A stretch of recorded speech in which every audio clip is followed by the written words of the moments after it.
unapokuwa mjamzito kuna mambo mengi unawaza. Kwanza unawaza kiumbe chako. Lakini pili unawaza kama utajifungua salama na mtoto atatoka salama. Bahati nzuri tuna madokta hapa wanaelewa hilo jambo. Tukasema sisi kama taasisi kuelekea mtoko wa Pasaka wa tarehe 20 lazima kuwe na vitendo. Tusiende tu. Tukasema tutatoa package ya hospitali zote za mkoa wa Dar es Salaam za wilaya. Zinaitwaje zile kwa Kiingereza doctors? District level hospital. Unasemaje? District level hospital. District level hospital. Exactly. Zile zinaitwa district level hospital. Narudia hapo.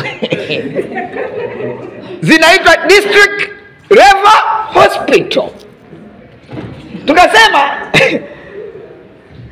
zile zitamsaidia mzazi kwa sababu zile ni F90.